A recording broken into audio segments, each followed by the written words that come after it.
Top story this hour, Ethiopian scholar says President El-Sisi's blatant remark on the GERD won't change Ethiopia's invincible stance.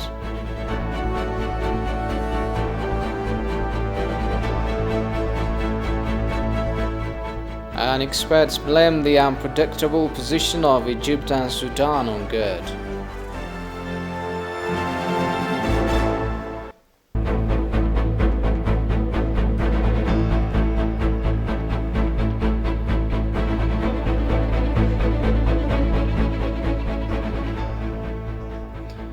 A very warm welcome to Addis News Hour. I'm Solomon Danye. Thanks for joining me.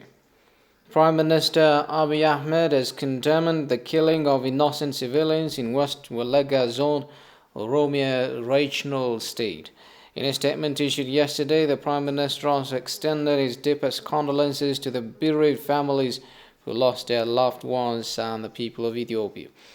Our enemies are trying to deter our ongoing journey by killing our citizens. However, standing united and paying sacrifices, we will continue our journey, he said. The Prime Minister added that the federal government, in collaboration with regional states, is taking retaliation measures against perpetrators. He urged the people not to fall on the trap of destructive forces, but to join hands with the government in bringing perpetrators to justice and ending recurrence of similar attacks.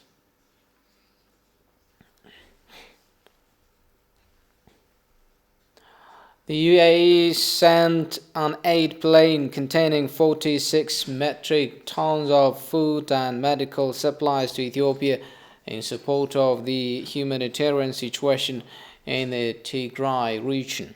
Mohammed Salam al-Rashidi, UAE ambassador to Ethiopia, said the UAE has a strong relationship with Ethiopia, and this assistance is part of the directives of the UAE's wise leadership to provide humanitarian and development assistance to brotherly and friendly peoples. The UAE is working to support the humanitarian and development situation in Ethiopia's Tigray region, which is suffering from the impact of war and the spread of COVID-19, he added. The UAE has pledged $5 million to support displaced people on the Ethiopian-Sudanese border in cooperation with the World Food Programme and other international organizations.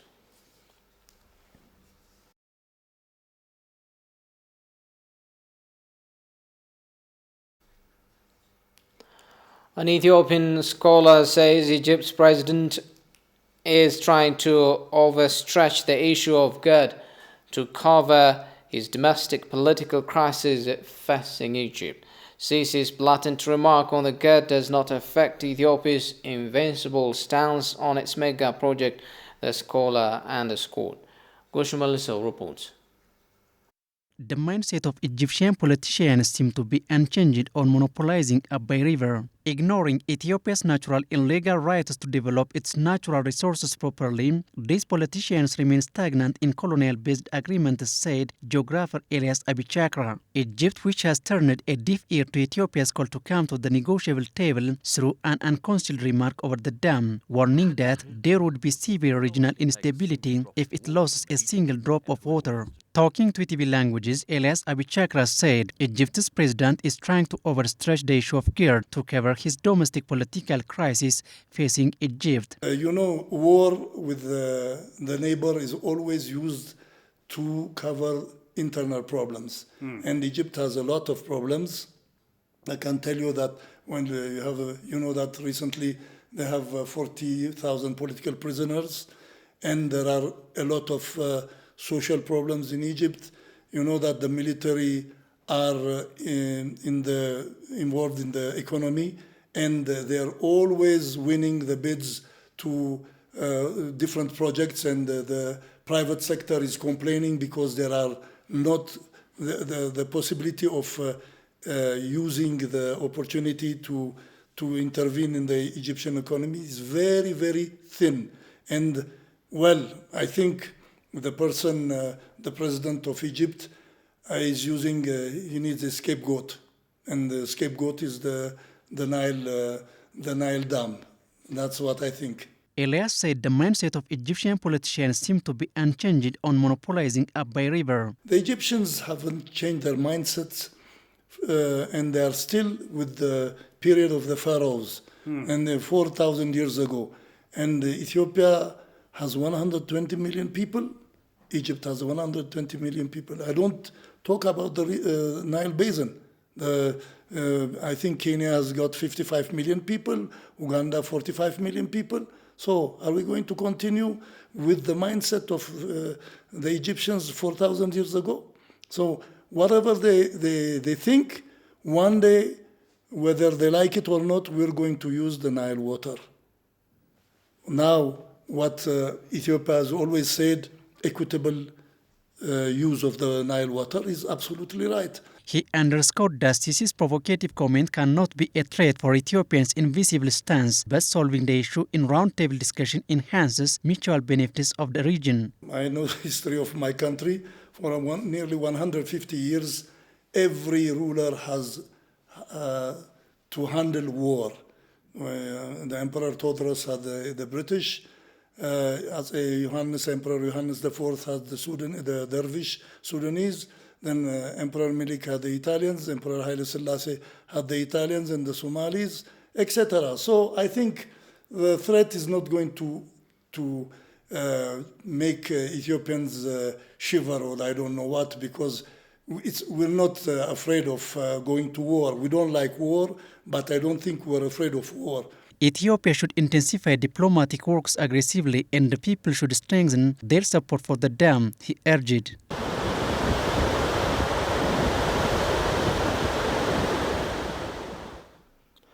Meanwhile, scholars say Ethiopia will never change its firm stance on the issue of the Grand Ethiopian Renaissance Dam irrespective of external pressures. In a webinar session about Ethiopia's perspective on GERD hosted by the Italian Center for African Studies, Ambassador Fasaha Shaul blamed the unpredictable position of Egypt and Sudan on GERD that has long been wedged to the colonial mentality. Emmanuel Jorge tells us more. Italian Center for African Studies, Centro Studi Africani, hosted a webinar which discussed the Ethiopian stand on the Grand Ethiopian Renaissance Dam. The webinar discussed historical background and the current situation on trilateral negotiations between Ethiopia, Sudan and Egypt, with Ethiopian scholars and negotiators representing Ethiopia. Director General of Neighboring Countries in Ethiopia's Ministry of Foreign Affairs, Ambassador Fasaha Shaul, underscored that the unmanageable stand of Egypt and Sudan originates from agreements during the colonial era. Fasaha stated that the colonial mentality of Egypt and Sudan, as it is seen in the colonial agreements, is totally unjust because it excluded the source of the water to consider. He says Ethiopia has been asking for consultations on mega projects Egypt and Sudan built on the river but rejected. Mentioning that Ethiopia is a country with a smaller resource of surface water, legal officer in International Affairs Directorate at Ethiopia's Ministry of Foreign Affairs Lemlem Fasaha said the recent remark by Egyptian President Abdel Fattah el-Sisi can never affect Ethiopia's stand to solve the issue only in negotiation. Associate Professor of Hydrology in Addis Ababa University Yilmaz Selashi noted that the principles of agreement states that there should not be a unilateral use but an equitable utilization and water share for all riparian countries of the Abai River. The primary purpose of the disputed dam is electricity production to relieve Ethiopia's acute energy shortage and for electricity export to neighboring countries. With a planned installed capacity of 6.5 gigawatts, the dam will be the largest hydroelectric power plant in Africa when completed, as well as the 7th largest in the world. Now, the negotiation between Ethiopia, Sudan and Egypt is in a recess.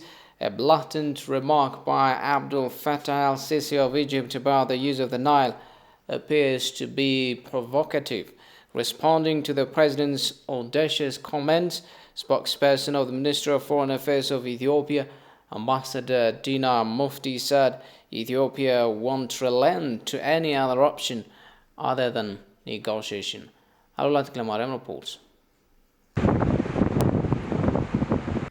The dispute between Ethiopia and Egypt over the contentious hydropower dam Ethiopia is erecting over the river Abai seems to take another turn following Egyptian President Abdel Fattah el-Sisi's blatant remarks about the use of the Nile. Though Ethiopia unequivocally asserted that the dam will cause no significant harm to the downstream countries, Egypt always opts to ignite disputes over the dam. Taking Ethiopia's internal political quagmire as an opportunity, Abdel Fattah el-Sisi of Egypt Tuesday threw warning on his televised address. Sisi said there would be severe regional consequences if Egypt's water supply were affected by the giant hydropower dam being built by Ethiopia. احنا ما بنتكلمش كتير بس انا بقول للناس كلها ما حدش هيقدر ياخد نقطة مية من مصر واللي عايز يجرب يجرب احنا ما بنهددش حد لو سمحتوا ما احنا عمرنا ما هددنا ودايما حوارنا رشيد جدا و يعني صبور جدا لكن ما حدش هيقدر ياخد نقطة مية من مصر والا هيبقى في حالة من عدم الاستقرار في المنطقة لا يتخيلها احد لا يتخيلها احد وما حدش يتصور انه يقدر يبقى بعيد عن قدرتنا لا انا عمري ما اتكلمت كده وانا ما هددش حد بقول تاني مية مصر لا مساس بيها والمساس بيها خط احمر وهيبقى رد فعلنا في حالة المساس بيها امر هيأثر على استقرار المنطقة بالكامل شكرا. Replying to the president's audacious remarks Wednesday, spokesperson of the Ministry of Foreign Affairs of Ethiopia, Ambassador Dina Mufti said both countries have no option to reach an agreement other than negotiation. Dina said throwing threatening comments will bring no change but strains relations. Nile is our gift, a transboundary river, of which 86% of this water emanates from Ethiopia. Though Ethiopia is not utilizing it to its full capacity, we know that Ethiopia is eligibly, we have a right to use it. Now, Ethiopia believes strongly that Nile should be a source of cooperation, not a source of conflict, not a source of confusion. It should be a source of cooperation. This is what we are telling our downstream countries. That is why we are regularly and faithfully attending the trilateral talks. That is why we are always opting for amicable solutions, win-win solutions. That is why we are always saying we are out for win-win solutions. I think these instances, these are positions, equally benefits the downstream countries that are Egypt and Sudan. And I think this is the only option. This is the option that can benefit all of us. Let's everybody remind himself or herself about common benefits, not about threats. The threats do not help. Nobody could benefit from threats. Threats of wars are destructive. They then do not benefit anyone. No one could be a winner. Everybody will lose. So I think we should desist from those sorts of things. Ethiopia, unrelenting with its firm stance of building the dam on its own resource, set us to execute the second filling by the coming rainy season. The country repeatedly rebuked Egypt's desire to monopolize the Nile water, which does not contribute a drop of water. In an exclusive interview with the TV, spokesperson of the Ministry of Foreign Affairs of Ethiopia, Ambassador Dina Mufti, expressed the need to maintain the ongoing sweeping reforms as it has multifaceted advantage to all Ethiopian citizens. Well, the reform is sweeping, as I have said, it's all-rounded. It has been political, economic, social, and cultural. It has been also in the spheres of diplomatic relations. People have benefited from it, and there are more benefits also coming in. There are challenges as well. But with every opportunity, naturally there are challenges, and the Ethiopians are aware of them. The spokesperson further underscored that the leadership is committed in identifying the challenges and strengthening opportunities of the three-year-old reform with the intention of galvanizing the country's socio-economic progress. The leadership is quite aware of the challenges as well as the benefits. As a matter of, we don't have a time to look behind. It's time to look forward. It's time to strengthen our country. It's time to overcome all the hurdles, social, economic, and cultural hurdles that are natural in the life of the countries like ours, because we are in the process of reform. And as in the day Ethiopia will prevail, her people will prevail. Before we go, a reminder of our top stories. Ethiopian scholar says President El-Sisi's blatant remark on the GERD won't change Ethiopia's invincible stance.